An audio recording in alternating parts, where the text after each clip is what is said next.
KB Channel. Okey. Mahathir kata, dia kata kalau 5 orang daripada Perikatan Nasional boleh berikan sokongan kepada Datuk Seri Anwar.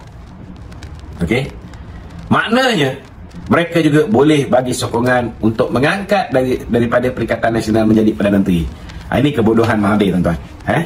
Saya nak beritahu saudara, mereka boleh menyokong Datuk Seri Anwar, boleh menyatakan, menzahirkan sokongan. Mereka tidak boleh memindahkan parti. Okey. Tetapi apa bezanya menzahirkan sokongan pada Datuk Seri Anwar dengan menzahirkan sokongan kepada orang lain untuk diangkat menjadi Perdana Menteri? Beza, tuan-tuan.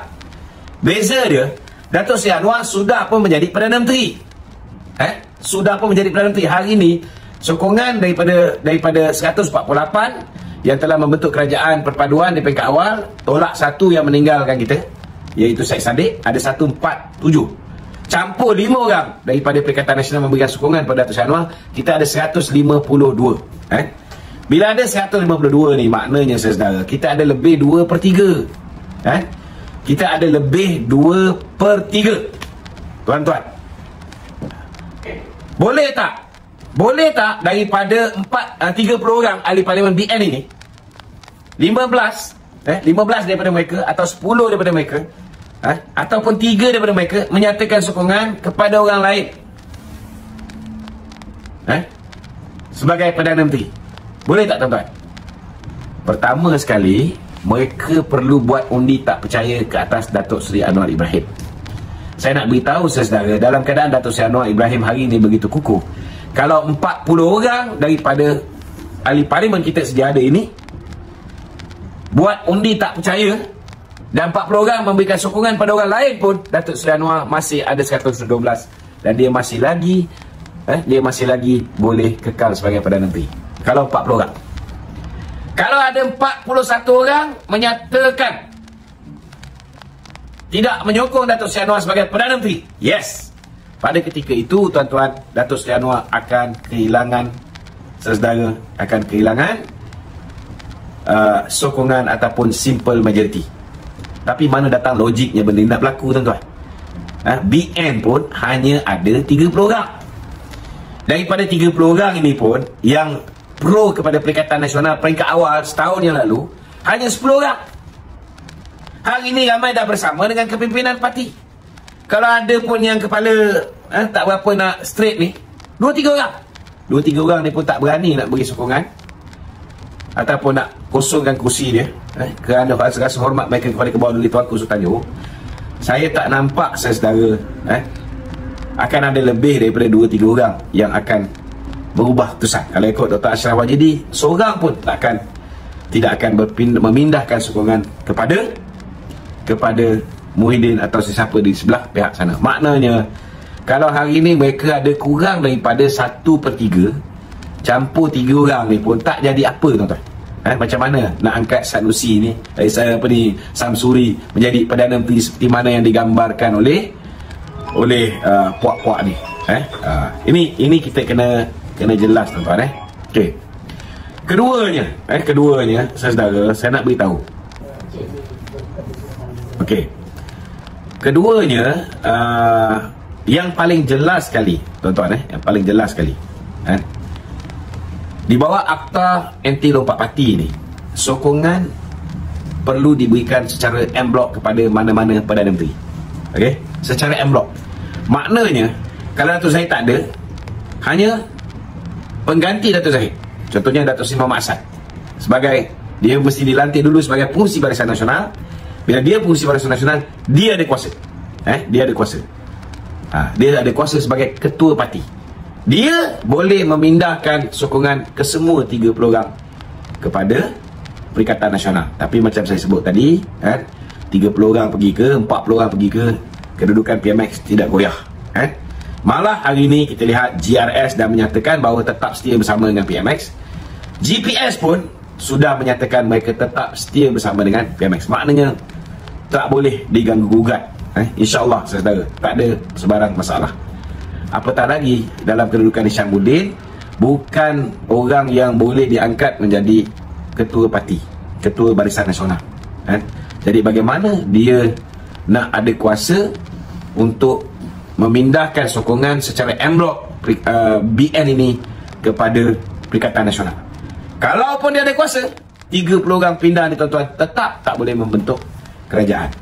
Jadi kita janganlah terpengaruh dengan manusia-manusia yang sebenarnya hari ini terlalu terdesak, tak mampu nak jadi pembangkang, dah tak larat, mungkin tukang bayar pun dah tak bayar dengan cantik, maka hari ini mereka ni menjadi gundah gulana, terlalu beria, sampaikan nak letak ahli parlimen Kemaman pun terpaksa letak Samsuri, padahal dia takut dengan Panglima Angkatan Tentera, iaitu Jeneral Muhammad Afandi, Muhammad Noor.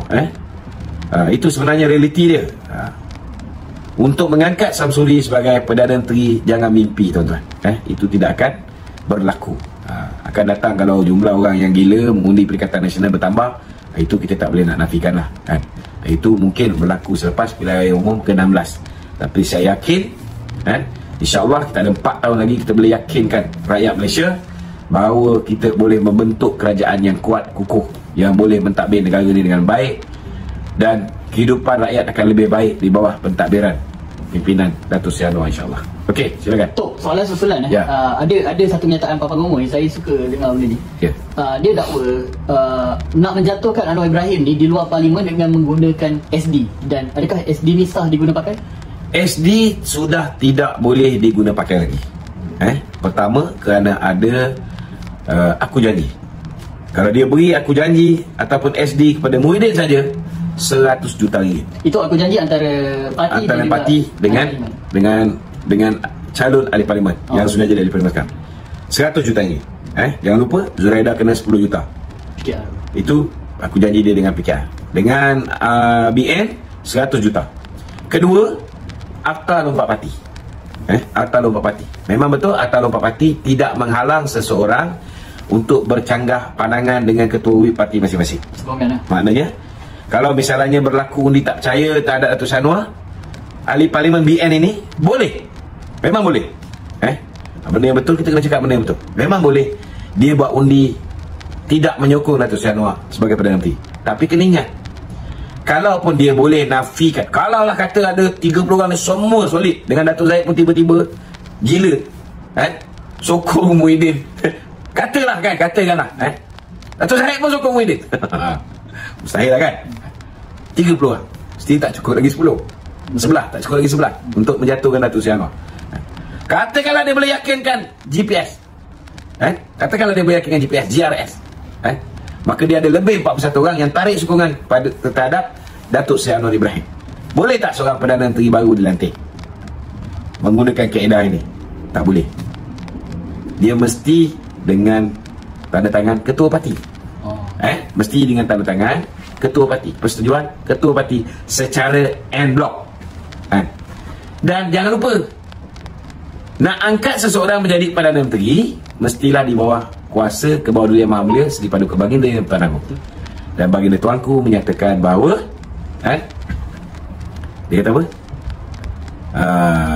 Di bawah pemerintahan Beta sudah melalui 4 orang Perdana Menteri, dan Beta berharap Datuk Seri Anwar ni Perdana Menteri yang terakhir. Maknanya di bawah kerajaan yang sedia ada, di bawah Yang Pertuan Agong yang sedia ada ni, tidak akan berlaku pertukaran Perdana Menteri. Kerana Baginda dah melihat bagaimana negara terumbang ambing kacau bilau. Bila ada sokongan 126 kursi pimpinan Mahathir pun kacau bilau. Bila sokongan tu hanya ada 114 orang di bawah pimpinan Muhyiddin dan juga Ismail Sabri pun kacau bilau, tak stabil. Hari ini ada peluang 152 orang dah menyokong Datuk Seri Anwar Ibrahim. Kenapa nak rosakkan kestabilan ni? Kenapa nak halau pelabur-pelabur keluar daripada negara ni? Kenapa nak menyebabkan bila pelabur keluar bursa saham Kuala Lumpur akan merudum balik? Kenapa nak biarkan pelabur keluar, kilang-kilang tutup, kita punya kadar pengangguran meningkat balik, kadar jenayah kita automatik akan meningkat balik? Tidak ada seorang pemerintah yang di-Pertuan Agong akan menerima benda ni berlaku pada negaranya. Apatah lagi Kebawah Yang Maha Mulia Tuanku Sultan Johor yang bakal menjadi agung pada 31 Januari ni. Baginda lebih concern tentang soal masa depan negara, kedudukan ekonomi, dia lebih nak jaga negara ni, dan daripada kata-kata baginda, titah baginda akan pastikan 33 juta rakyat Malaysia ni akan dijaga dengan baik.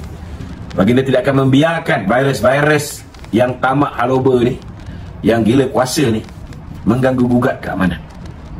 This will never happen during his tendency as the Yang di-Pertuan Agong.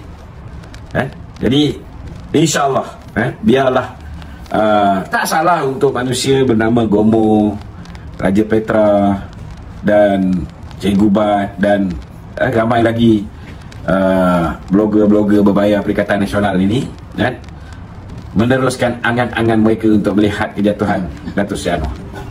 Tak salah, tak salah. Tetapi pakai otak lah sebelum cakap tu. Bukan semua rakyat Malaysia ni bingai ataupun baral. Itu dia. Okey? Okey dok. Inilah soalan berkenaan dengan ni dok. Situasi politik sekarang ni kan, yang macam ni kita nampak mereka sedangkan ada peluang 4 tahun untuk buktikan kepada rakyat yang mereka boleh jadi pembangkang yang terbaik dan mereka keluarkan polisi dan dasar. Tapi bila ada perkara-perkara seperti ni, seperti beralih sokongan dan sebagainya nak menebuk atap, Tok rasa akta lompat parti tu perlu ditambah baik ke macam mana? Memang akta lompat parti ni perlu ditambah baik.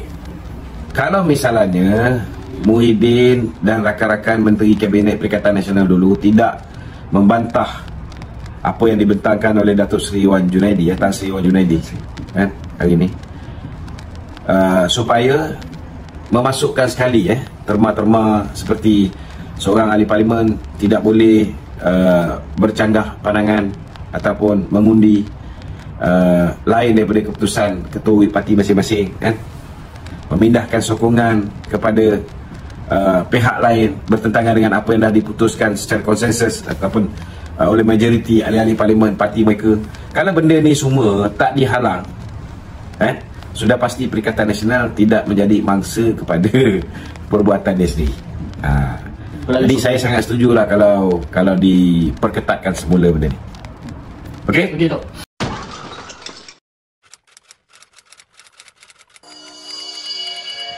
AB Channel.